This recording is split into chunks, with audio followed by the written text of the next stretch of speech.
새해가 됐으면 좋겠습니다. 자, 오늘도 우리는 이 고린도전서를 그래서 계속 나갑니다. 10장 이야기를 통해서 함께 은혜를 나누고자 하는데요. 지난 화요일 날 제가 이 고린도전서 9장을 공부하면서 야, 진짜 신앙생활 하는 것이 그냥 대충 하면 우리가 하늘 가고 대충 하면 구원받고 그러는 것이 아니라 얼마나 치열하게 살아야 되는지에 대해서 지난 화요일 날 우리가 사도 바울의 이야기를 통해서 공부를 했습니다. 그래서 사도 바울이 9장 마지막 부분에서 이런 이야기를 하고 마치죠. 내가 구원을 받고 그리고 사도로 선택을 받았지만 그러나 아무리 내가 사도라고 하더라도 그 받은 은총과 특권과 은혜가 크다고 하더라도 자신이 버림받을 수 있다고 이야기합니다. 그래서 자신이 남에게 전파한 후에 도리어 버림을 당할까 두려워해서 어떻게 한다? 늘 자신의 몸을 쳐서 하나님의 뜻에 복종하려고 매일 매순간 신경 쓰고 그리고 생각하면서 살아가고 있다고 이야기를 합니다. 그러면서 9장 이야기가 딱 맞춰져요. 그리고 10장은 이 이야기의 연속이에요. 그래서 바울이 10장에서 무슨 말을 하는가 하면 동일하게 이 출애굽 당시 이스라엘 백성들이 어떤 백성으로 선택을 받았죠? 세상에 하나님을 증거해야 될 선민으로 제사장 백성으로 선택을 받았고 그리고 그 가운데 엄청난 은총을 받았죠. 어마어마한 은총을 받았는데 그런데 그들 중에 다수가 어떻게 되었다? 불순종함으로 약속의 땅에 들어가는 데 실패했다는 그런 이야기를 합니다. 그런 예를 들면서 자신이 왜 자신의 자유와 권리를 포기하고 극기와 절제의 삶을 살기 위해서 내가 내 몸을 쳐서 복종하려고 하는지 그 이유에 대한 설명을 계속 이어가는 것입니다. 그러면서 사도 바울이 내가 그렇게 하는 것처럼 이스라엘 백성들이 그런 어떤 예를 너희들에게 제시하는 그 이유는 고린도 교회 성도들도 자신처럼 이 말씀을 경계로 삼으라고 하는 거예요. 그러면 한번 우리 고린도전서 10장 1절부터 6절까지의 말씀을 먼저 한번 읽어보겠습니다. 같이 읽고 난 후에 한 절 한 절씩 또 한번 나누어 보도록 하겠습니다. 시작. 형제들아, 나는 너희가 알지 못하기를 원하지 아니하노니 우리 조상들이 다 구름 아래에 있고 바다가 가운데로 지나며 모세에게 속하여 다 구름과 바다에서 침례를 받고 다 같은 신령한 음식을 먹으며 다 같은 신령한 음료를 마셨으니 이는 그들을 따르는 신령한 반석으로부터 마셨음에 그 반석은 곧 그리스도시라. 그러나 그들의 다수를 하나님이 기뻐하지 아니하셨으므로 그들이 광야에서 멸망을 받았느니라. 이러한 일을 우리의 본보기가 되어 우리도 하여금 그들이 악을 즐겨한 것 같이 즐겨하는 자가 되지 않게 하려 함이니. 네, 그 1절에 보면 사도 바울은 나는 너희가 알지 못하기를 원치 아니하노니 하면서 무슨 이야기를 하고 있는가 하면 이 출애굽 당시 이스라엘 민족들이 얼마나 어마어마한 은총을 받은 이제 민족인지, 얼마나 큰 구원을 체험한 민족인지를 5가지 사례를 들어서 이렇게 설명을 하고 있습니다. 그 첫 번째는 뭐죠? 첫 번째는 구름 기둥, 구름 기둥, 불 기둥을 다 포함하는 거겠죠. 그리고 두 번째는 무엇을 얘기하고 있는가 하면 홍해를 건너가는 체험이에요. 그리고 세 번째는 무엇을 얘기하는가 하면 그들이 신령한 음식을 먹었다는 거예요. 그 네 번째는 신령한 음료를 마셨다는 거예요. 특별한 우리가 먹지 못한 걸 이들이 다 체험하고 먹고 마시고 했어요. 그죠? 다섯 번째는 신령한 반석.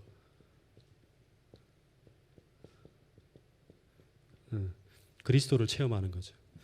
이 5가지 이야기를 쭉 하는 거예요. 그래서 1절에 보면 이제 우리 조상들이 다 구름 아래에 있고 바다 가운데로 지난다고 하는데 이건 이제 이스라엘 백성들이 이제 모세와 함께 출애굽을 했을 때 이야기를 설명하고 있는 거예요. 그러면서 먼저 구름 아래서 구름 기둥과 불 기둥 아래서 이 광야 길을 걸었다고 먼저 얘기를 하는데 그런데 여러분 이 구름 기둥과 불 기둥이 상징하는 게 뭐죠? 이 구름 기둥이 상징하는 게 뭐예요? 이스라엘 백성들이 40년 동안 계속 광야 길을 걸어갈 때 이게 함께 했잖아요. 구름 기둥과 불 기둥. 네? 예, 뜨거운 것을 피하게 하고 그다음에 밤에는 그들에게 온기를 데펴주고 하는 이 모든 것들은 그들의 필요를 채워주시는 하나님의 임재에 대한 상징이에요. 그러니까 하나님께서 그들을 인도하신다는 표시이고 그리고 하나님께서 그들과 함께 하신다는 상징이 바로 뭔가 하면 구름 기둥이에요. 예. 그래서 바울이 이것을 통해서 말하고자 하는 것은 하나님의 임재와 보호하심이 그들 가운데 있었다고 하는 거예요. 그래서 그들은 그 하나님의 인도하심을 눈에 보이는 가시적인 표적을 통해서 체험하고 있는 사람들이 바로 이스라엘 백성들이라고 하는 거예요. 예.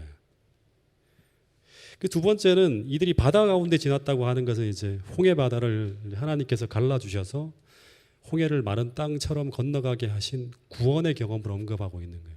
이제 이 홍해를 건너면서 그들을 지긋지긋하게 따라오던 이제 이집트 군대가 다 사라지죠. 예. 그러면서 2절에 바울은 뭐라 하는가 하면 그들이 모두 모세에게 속하여 다 구름과 바다에서 무엇을 받고 침례를 받았다 그럽니다. 이 홍해를 건너는 것을 침례를 경험하는 것이라고 이렇게 설명을 하고 있어요. 어떤 학자는 이제 우리가 침례 받을 때 물속에 잠기잖아요. 물속에 잠기는 것처럼 이스라엘 백성들이 이제 홍해를 건널 때 그들을 위로 덮고 있는 게 뭐예요? 구름이잖아요. 구름은 물이라고 합니다. 물이 물방울이죠, 그죠? 그리고 이제 바다도 물이죠. 그래서 물이 위로 아래로 다 물이에요. 그러니까 홍해를 건너는 이 이야기가 이스라엘 백성들이 물로 덮이는 침례를 상징하는 것이라고 학자는 이야기를 합니다.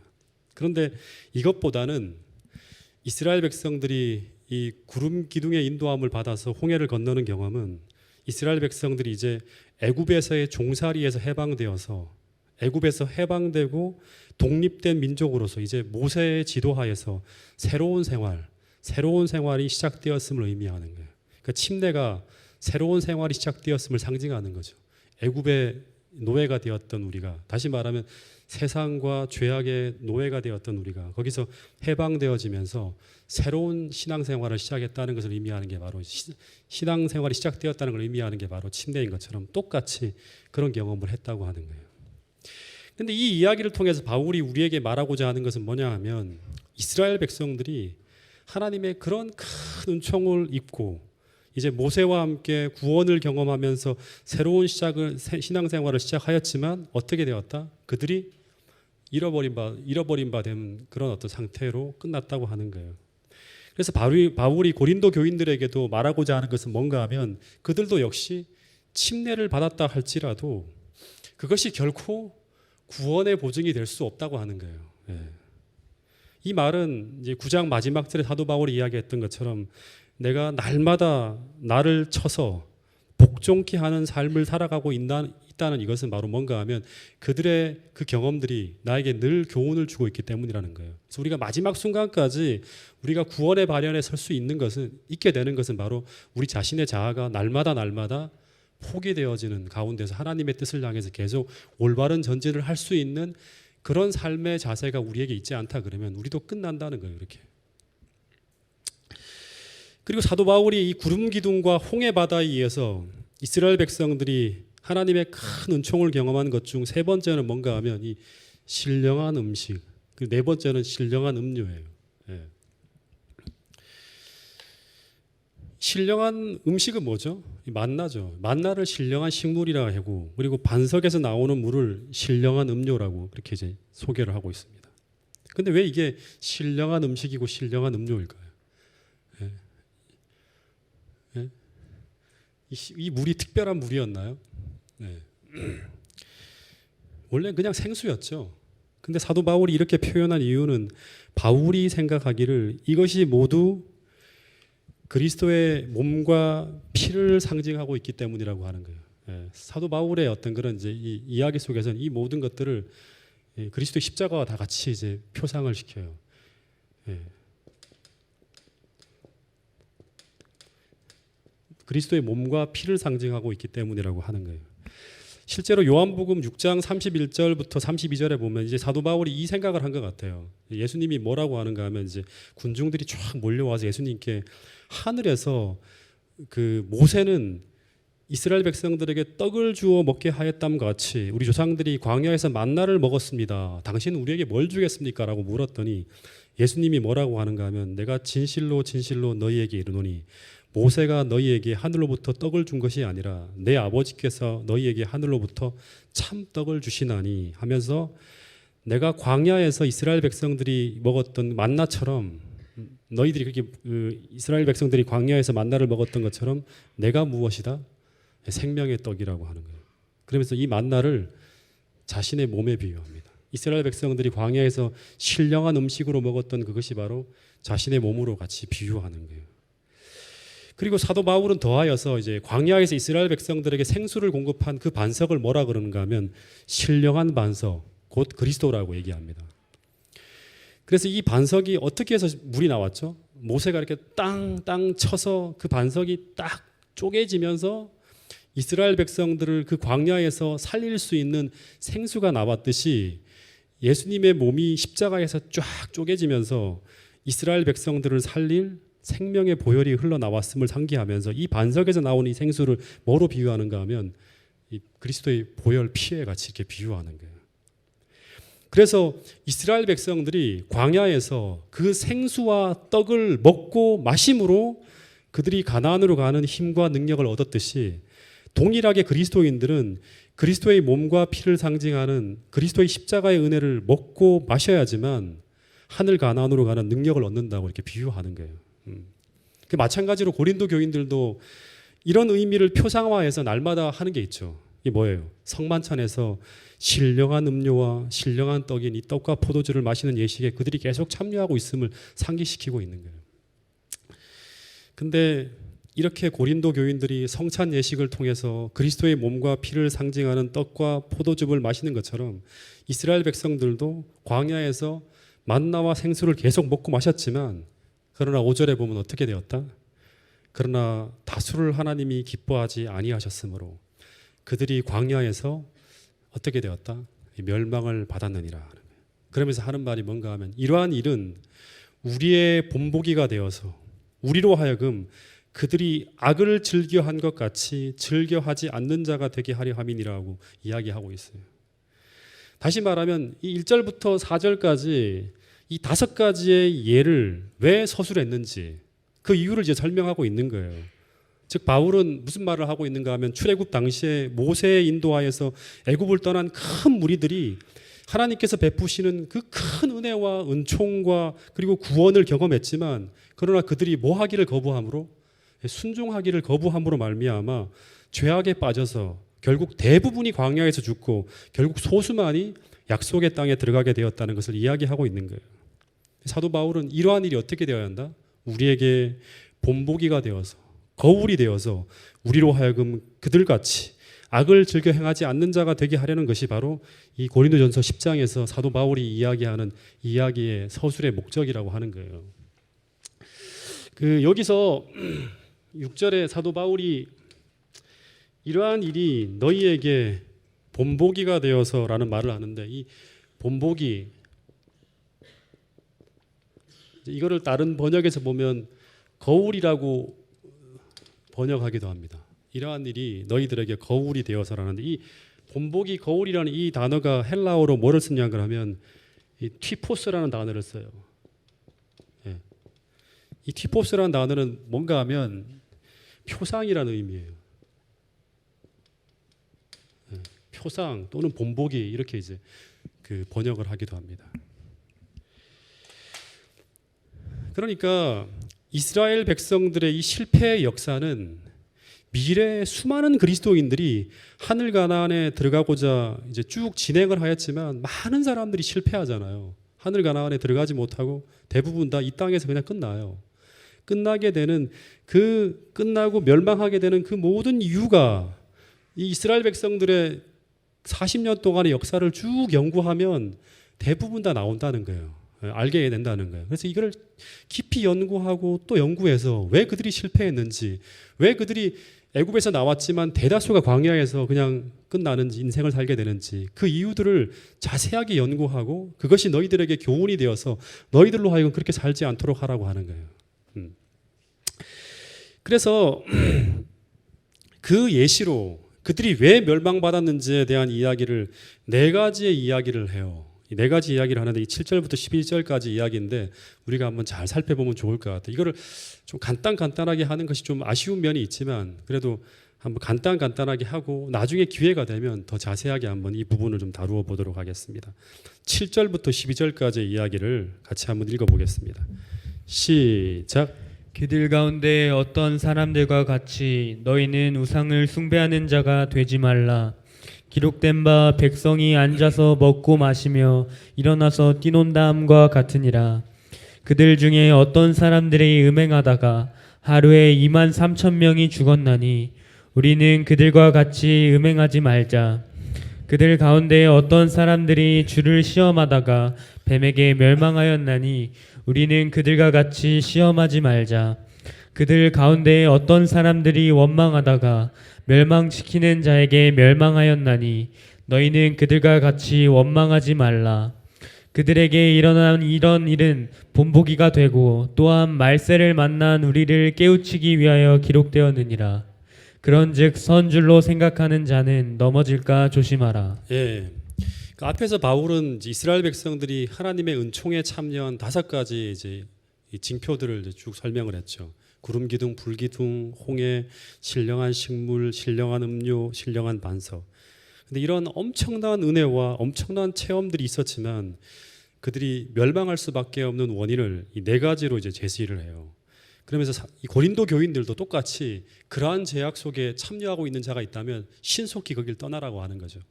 예. 첫 번째는 뭐예요? 첫 번째 이야기는 시내산에서 있었던 금송아지 숭배, 우상 숭배에 대한 이야기를 하고 있어요. 그 당시 이제 시내산에서 이스라엘 백성들이 이제 모세가 보이지 않으니까 모세를 대신해서 금송아지를 만들어서 이게 바로 애굽에서 그들을 여기까지 인도해낸 신이라고 하면서 우상 숭배를 합니다. 그러면서 먹고 마시고 뛰놀면서 우상 숭배를 하는 사람들이 했던 똑같은 그러한 어떤 관능적인 축제에 빠져 있었어요. 그래서 모세가 돌아와서 막 분노하면서 거기서 회개하고 돌아서라고 경고를 해요. 그런데 그 쾌락과 우상 숭배에서 빠져나오지 못하는 사람들이 있었어요. 많은 사람들은 회개하고 돌이키는데 끝까지 그 우상 숭배의 쾌락에 빠져나오지 못하는 사람들이 있었는데 그 사람들이 대략 얼마나 됐냐 그러면 3천 명 정도 됐어요.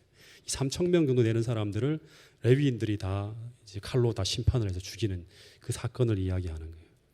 근데 마찬가지로 고린도 교인들 중에 일부도 당시 고린도의 만연한 우상 숭배에 빠져갖고 거기에 꺼리낌 없이 참여하고 신전에서 벌어지는 축제와 향연에 이렇게 이제 참여하는 사람들이 있었다고 합니다.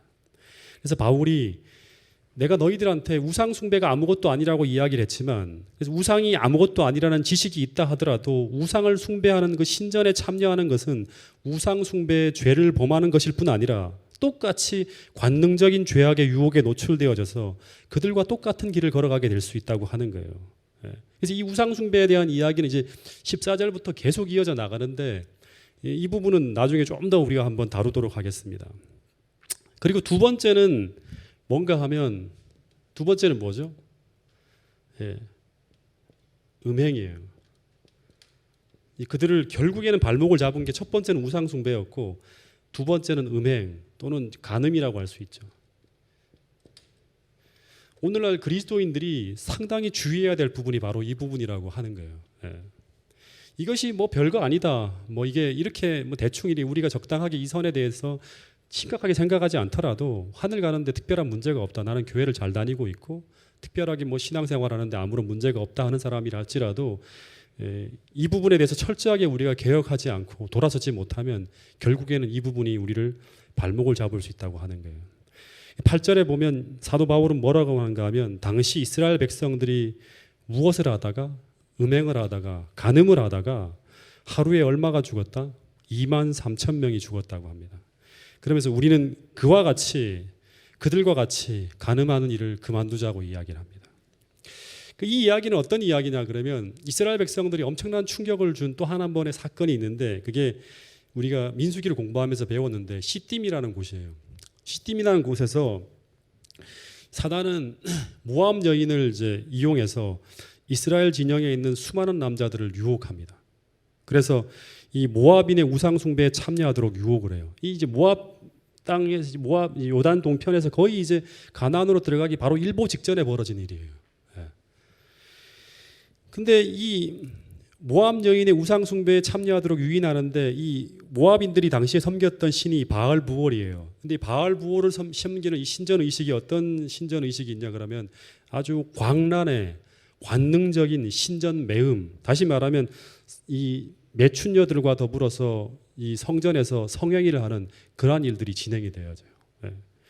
그래서 우상 숭배 축복의 이제 축제에 빠져서 그 여인들과 간음하는 쾌락적 죄악에서 헤어나오지 못한 이스라엘 백성들 중에 남자가 대략 얼마는가 하면 2만 8천 명이라 그럽니다. 예. 그래서 이 사람들이 하루 아침에 연병에 걸려서 다 죽습니다. 2만 8천 명이 결국에는. 근데 이 경고는 당시 고린도 교인들에게도 유효한 그런 경고였다 그럽니다. 당시에 고린도에서는 이제 고린도라는 도시는 우리가 고린도 전서를 공부할 때 배웠지만 수많은 신전들이 있어요.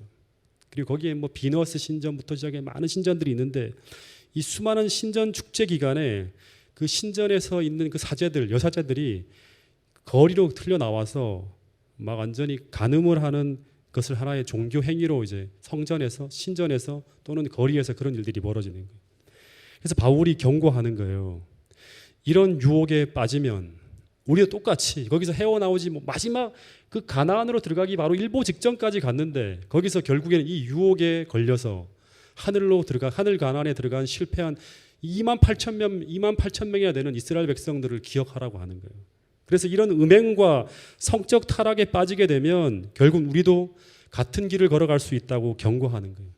결코 이 음행과 성적 타락을 가볍게 여기지 말라고 경고하는 거예요. 이거는 오늘날 마지막 시대를 살아가는 우리들에게도 동일한 경고가 될 수 있다는 생각이 듭니다. 더 순결하고 더 깨끗한 삶을 살기 위해서 날마다 하나님 앞에 머리를 조아릴 수 있는 그런 저와 여러분들이 될 수 있기를 간절히 바라겠습니다.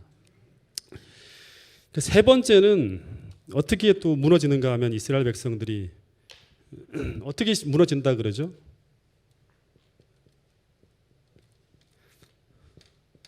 하나님을 시험하다가 무너진다 그럽니다. 이스라엘 백성들은 당시 하나님께서 그들을 인도하고 계심을 볼 수 있는 수많은 표적들이 있었어요. 구름 기둥, 불 기둥부터 시작해서 만나, 그다음에 신령한 음료, 계속 이런 것들을 진짜 기적 같은 일들을 계속 보고 있었음에도 불구하고 그들은 험한 광야의 환경과 또 이 만나밖에 먹을 수 없는 거, 이 어떻게 보면 제한된 음식으로 인해서 계속 불만이 쌓여갑니다. 그러다가 모세를 원망하고 그리고 나중에는 하나님의 돌보심과 보호를 의심하게 되면서 하나님을 시험하는 그런 죄를 짓게 되죠. 이게 하나님이 계신가 안 계신가 이걸 의심하는 게 바로 하나님을 시험하는 거예요. 그래서 끝내는 어떻게 되죠?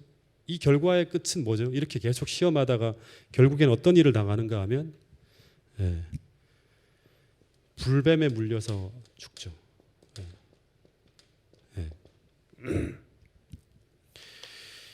그래서 바울은 때때로 우리가 신앙생활을 하면서 여러 가지 어려움, 불편한 일들, 또 힘든 상황들을 지나간다 하더라도 그럼에도 불구하고 지나온 시간 속에서 우리를 인도하셨던 하나님의 섭리와 돌보심을 끊임없이 기억함으로 그 순간에도, 그 어려운 순간에도 하나님께서 우리와 함께 계심을 믿고 하나님이 이 순간까지도 우리와 함께 계신다는 것을 의심하지 않고 하나님을 시험하지 않는 그런 삶을 살아가라고 하는 거예요. 하나님이 그렇게 돌보아 주시고 그렇게 인도하고 계심에도 불구하고 하나님이 우리 중에 계신가 안 계신가, 하나님이 안 계신 게 아닌가, 이런 의심을 하다가 결국 어리석게도 이 하나님을 떠나가는 그러한 어리석음을 범하는 사람들이 바로 이스라엘 백성들이라고 하는 거예요.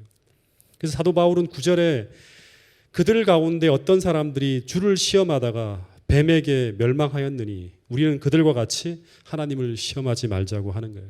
여러분, 우리 모두가 지금까지 하나님의 인도하신 그 섭리들을 하나하나 기억함으로 말미암아 하나님을 시험하는 것이 아니라 하나님을 더욱 신뢰할 수 있는 그런 믿음을 가진 사람들이 동작중앙교회의 모든 성도들이 될 수 있기를 간절히 바라겠습니다.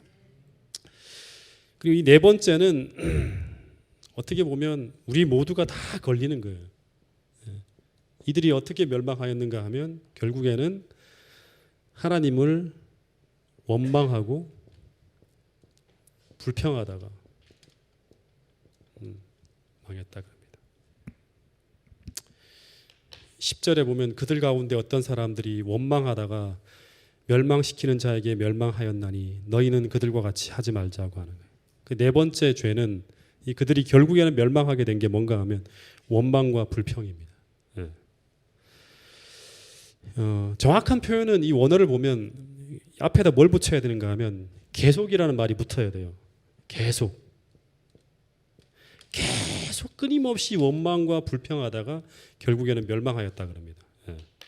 그러니까 그 계속 원망과 불평을 그치지 않다가 멸망을 당했다고 하는 거예요. 그 광야에서 멸망당한 사람들 대부분이 어떻게 보면 하나님의 인도하심에 대한 이 원망과 불평을 끊이지 않았어요. 계속 따라가면서 계속 불만했어요. 왜 이런 길로 인도하냐? 왜 이렇게 힘든 음식들을 주냐? 왜 이렇게 하냐? 왜 모세라는 사람을 지도자로 세웠는가? 계속 원망하고 불평하는 거예요. 그러다가 원망과 불평을 하다가 멸망한 대표적인 사례가 누구인가 하면 고라의 반역이에요. 고라, 다담, 아비람 이 사람들이 이제 12지파의 대부분 족장들이었는데 이제 들고 일어났죠. 예. 그 사람들이 이제 광야에서 그들을 인도하신 주님께 계속 원망하고 불평합니다. 예. 그러다가 그 원망과 불평의 말이 그치지 않고 계속되다가 계속 커지겠죠. 그럼 우리 안에서 이런 말을 계속하면 계속 커져요. 그러다가 나중에는 돌이킬 수 없을 만큼 거대해져서 어떤 일이 벌어지는가 하면 결국에는 모세를 대항해서 애굽으로 돌아가려는 반역이 일어나게 돼요. 예. 이걸 계속 키우게 되면 그렇게 가는 거예요. 그러다가 어떻게 되었다? 이제 역사에 보면 1만 4천 명이 또 죽어요. 여기서 많은 사람들이 죽어나가는 거예요. 그래서 사도 바울이 이 사실을 보면서 너희는 원망하고 불평하기를 계속하지 말라고. 예. 우리의 안목과 생각이 어떻게 보면 이제 이 불평과 불만으로 계속 가득 찬다는 건 하나님의 인도하심에 대해서 계속 불신하는 거예요. 왜 이런 일이 벌어집니까? 하나님의 최선의 방법이 아니에요. 이거는 어떻게 본다 그러면 난 너무 힘들고 불편해. 감사할 수가 없는 거예요. 그러니까 이런 관점이 불평과 불만이 있다는 것은 결국 불신으로 간다는 것이고 이것을 돌이키게 하는 것은 결국 뭔가 하면 우리의 안목과 생각이 믿음의 관점으로 돌아가야 되는 거예요. 믿음의 관점으로 돌이켜서 그 원망과 불평을 키우지 말라고 경고하는 거예요. 왜냐하면 그것을 우리 안에서 키우게 되면 이 원망과 불평이 계속 우리 안에 커가는 것을 우리가 허락하게 되고 방치하게 되면 결국 그것이 우리를 어디로 이끌고 가는가 하면 주님께 대한 반역으로 끌고 간다고 하는 거예요. 결국 하나님을 반대하는 방향에 우리를 하여금 서게 만드는 거예요. 돌아가자 하는 거예요. 애굽으로. 그래서 바울이 11절 또 이런 말을 하는 거예요. 그들에게 일어난 이런 일은 본보기가 되고 또한 여기서 한마디 더 붙이는데 말세를 만난 우리를 깨우치기 위해서 이런 것이 기록되었다고 하는 거예요. 그러면서 마지막으로 던지는 말이 뭔가 하면 그런 즉 선줄로 생각하는 자는 어떻게 하라? 넘어질까 조심하라고 하는 거예요. 그래서 이 11절은 이스라엘 우리 이제 믿음의 조상들이 광야에서 범한 이 네 가지 죄악된 모습과 그리고 그 결과 일어난 이런 이스라엘의 역사는 단순한 역사가 아니라고 하는 거예요. 미래에 대한 하나의 어떻게 보면 예언과 교훈이라고 하는 거예요. 똑같은 패턴으로 너희들이 살고 있다 그러면 똑같은 결과를 당하게 된다고 하는 거예요. 여러분 성경의 역사를 보면 이 출애굽의 실패의 역사가 계속 반복되어집니다. 계속 반복되어져요. 광야에서 그렇게 큰 은혜와 축복과 이적을 경험했지만 결국 어리석은 선택과 불순종으로 말미암아 광야에서 대부분 이스라엘 백성들이 멸망을 당했어요. 그럼 이걸 통해서 이제 교훈을 배워야 되는데 그 이후 역사에도 계속 똑같은 역사가 반복이 되어져요. 그 이후에도 그들은 역사를 통해서 교훈을 받지 못하고 하나님에 대한 계속적인 불순종으로 이어가다가 그 다음에 어디로 끌려가죠? 바벨론으로 끌려가게 되고 그리고 그 이후에도 예수님을 거절하고 예루살렘 멸망으로 이스라엘 역사가 끝나는 걸 볼 수 있습니다. 여러분 그래서 하나님은 이스라엘의 이 광야 경험을 통해서 오늘 우리들은 말세를 만난 우리들은 교훈을 배우라고 하는 거예요.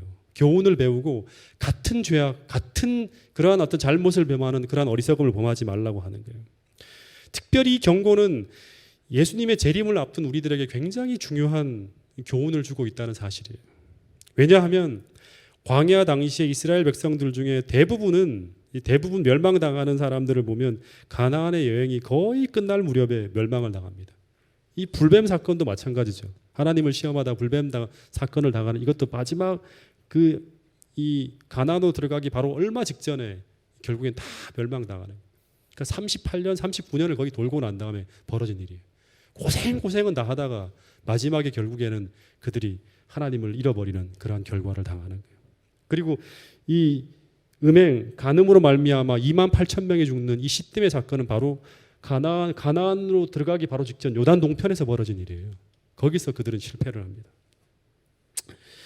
그러니까 마지막에 벌어진 사건들을 통해서 그들이 다 멸망한 거예요.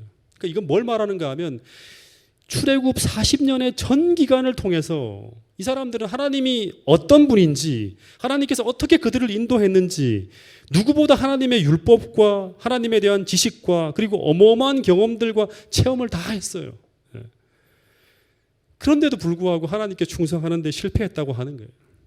마찬가지로 예수 그리스도에 대한 복음과 그리고 이 복음의 모든 그런 예언적 지식들이 이제 다 공개되어졌어요. 지금 우리들에게. 그렇죠? 그리고 예수님의 그 임박한 강림에 대한 예언적 지식도 우리가 다 갖고 있어요. 그리고 엘렌 화이트를 통해서 수많은 빛들이 다 우리에게 제공되어져 있어요.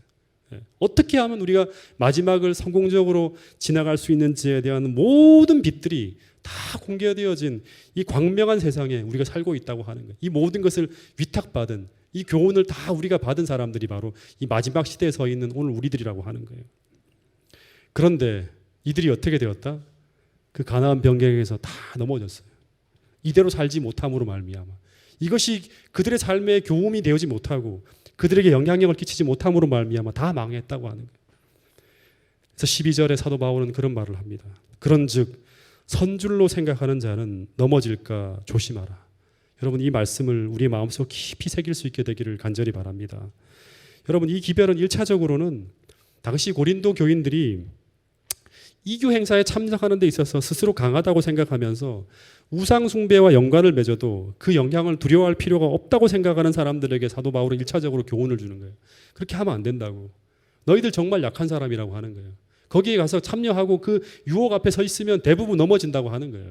끌려간다고 하는 거예요.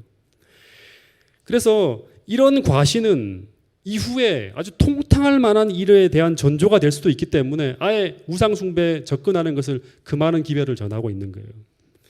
그래서 그리스도를 떠나서는 전적으로 자신이 무력하다는 사실과 죄에서 구원받기 위해서는 성령의 지속적인 내재가 필요하다는 이 사실을 어떤 순간에도 우리가 잊어서는 안 돼요.